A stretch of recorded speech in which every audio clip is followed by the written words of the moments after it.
জল কম, জল অনেক দূর ঢেউ নেই, তাহলে তাদের জন্য দেখাচ্ছিল। দেখো দেখো ঢেউ দেখো। তো বন্ধুরা তোমরা দেখতে পাচ্ছ শিয়ালদা থেকে কিন্তু নামখানা লোকাল বকখালি যাওয়ার জন্য ছেড়ে দিল। আর ফাইনালি বন্ধুরা আমরা এখন বকখালি বাস স্ট্যান্ডে পৌঁছেছি। তোমরা দেখতে পেলে যে আমরা অটো করে আসলাম মাত্র 40 টাকা থেকে নামখানা স্টেশন থেকে বকখালি বাস স্ট্যান্ডে, ঠিক আছে। বলে ডাকে না বলে 4 প্যাকেট করে বলে ভালো।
কেমন আছে তোমরা সবাই? আমি সরাব যাবেন বুঝতে পেরে গেছি। আজকে আমরা যাচ্ছি কলকাতা টু বকখালি, হ্যাঁ মাত্র 15 টাকা বকখালি। আর এখন একটা কথা বলছি, দীঘাপুরেও দেখা বকখালি, ঠিক আছে।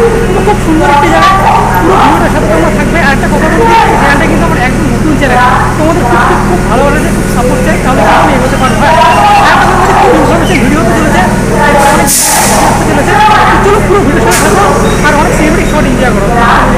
তো বন্ধুরা ফাইনালি ট্রেনে উঠে পড়েছি শিয়ালদা থেকে, ঠিক আছে। এখন শিয়ালদা ট্রেন দাঁড়িয়ে বসে, আর ঘুরতে বাজে 5:14, একটু ট্রেন এখন পুরো একদম ফাঁকা, ঠিক আছে। আর আমার সাথে বলছে আমার পার্টনার, ঠিক আছে, ঠিক আছে। তো আমরা যেটা যাচ্ছি তোমাদেরকে এই জার্নিটা তোমাদের থাকবে, তোমাদের দেখাবো। তো বন্ধুরা তোমরা দেখতে পাচ্ছ শিয়ালদা থেকে কিন্তু নামখানা লোকাল বকখালি যাওয়ার জন্য ছেড়ে দিল। আর পুরো রাইট টাইম একদম ছাড়লো, ঠিক আছে। এখন বাজে ঘড়িতে 5:20, আর পুরো একদম 5:20তেই কিন্তু শিয়ালদা থেকে ট্রেন পুরো ছেড়ে দিল বকখালির জন্য।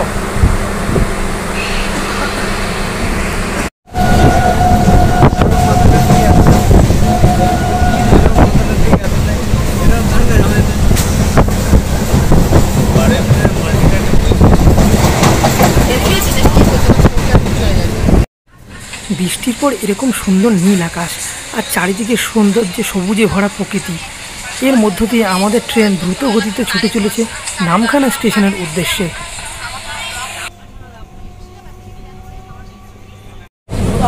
বলে ডাকে না বলে 4 প্যাকেট করে বলে ভালো বলে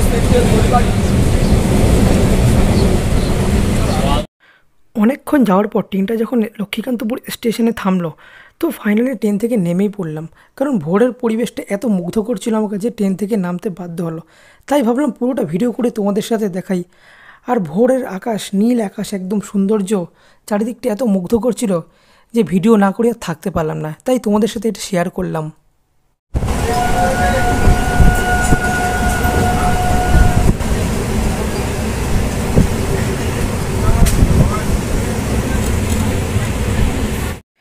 শিয়ালদা থেকে প্রায় 3 ঘন্টা জার্নির পর অবশেষে আমাদের ট্রেন নামখানা স্টেশনে ঢুকতে চলেছে।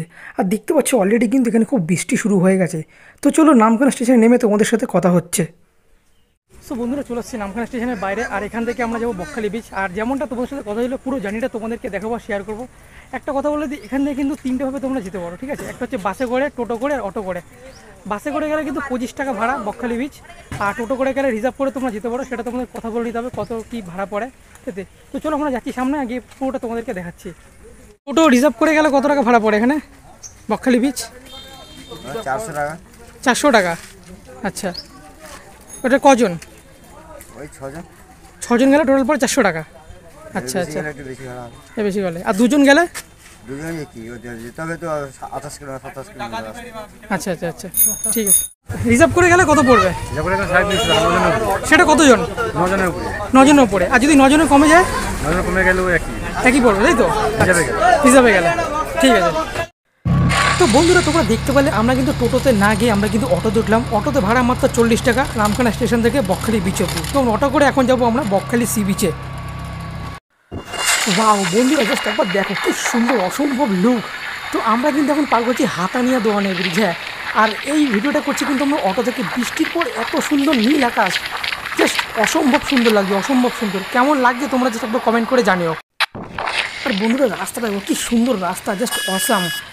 চারিদিকে সবুজ পরিবেশ আর তার মধ্যেখান থেকে কালো পিচের রাস্তা, খুব অসম্ভব সুন্দর লাগছে। আরেকটা কথা বলে রাখি, কিন্তু নামখানা স্টেশন থেকে কিন্তু বকখালি বিচ হচ্ছে বাই রোড 27 কিলোমিটার, হ্যাঁ। তো ফাইনালি বন্ধুরা আমরা এখন বকখালি বাস স্ট্যান্ডে পৌঁছেছি। তোমরা দেখতে পেলে যে আমরা অটো করে আসলাম মাত্র 40 টাকা থেকে নামখানা স্টেশন থেকে বকখালি বাস স্ট্যান্ডে, ঠিক আছে। আর এই যে বকখালি বাস স্ট্যান্ড, আমরা অটো থেকে কিন্তু এখানে নামলাম, ঠিক আছে। আর এই যে বাস স্ট্যান্ড, এখান থেকে সোজা রাস্তা চলে যাচ্ছে কিন্তু সমুদ্রের সি বিচে, একদম বকখালি সি বিচে, ঠিক আছে। আর তোমরা অটো টোটো বাসে যাই করে আসো না করে, এখানে কিন্তু তোমাদেরকে নামাবে, ঠিক আছে। তো চলো সি বিচের দিকে যাওয়া যাক। এখন বকখালি বিচে, আর দেখো এটা এখন অফ সিজন চলছে, তাই একটু চারিদিকে বেশ ফাঁকা ফাঁকা, হ্যাঁ। আর আমরা এখন সি বিচের দিকে যাচ্ছি। তো সবাই বলছে নাকি সি বিচের জল নাকি এখন অনেকটা দূরে প্রায়, তবে সত্যি কথা প্রায় বকখালিতে তোমরা যদি আসো প্রায় জল কিন্তু প্রায় 800-900 মিটার দূরে থাকে। তো চলো সামনে দিকে যাচ্ছি, গিয়ে তোমাদেরকে একটু দেখাচ্ছি। বন্ধুরা বকখালি সমুদ্র দেখো কত সুন্দর, জাস্ট একবার উপরে দেখো নীল আকাশ আর নিচে উত্তাল সমুদ্র, কীভাবে জল বাড়ছে দেখো। তোমরা যারা বলো যে দীঘা দীঘা দীঘা হচ্ছে বেস্ট, পুরী বেস্ট, আমি বলবো বকখালি ইজ দ্য বেস্ট। তোমরা অন্তত একবার হলো লাইফে বকখালি আসো। দেখো দেখো দেখো কীভাবে জল আসছে, দেখো দেখো দেখো, দেখতে পাচ্ছ তোমরা, ভিউ দেখতে পাচ্ছ? দেখো বন্ধুরা কীভাবে জল আসছে।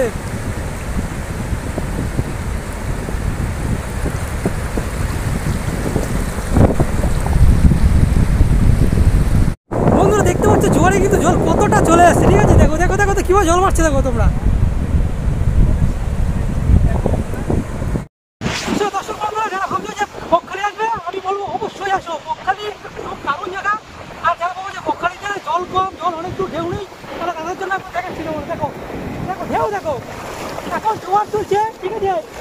উপরে নীল আকাশ, তার মাঝে উত্তাল সমুদ্র, ওখানে একটা ফিলিং, ঠিক আছে। এখন এদিকে দাও, দেখো কত সুন্দর জায়গা, ঠিক আছে। তো আমি বলবো যারা যারা বকখালি আসতে চাইছো অবশ্যই আসো, খুব দারুণ জায়গা। আর তোমরা এক্সপিরিয়েন্স ফিল করো।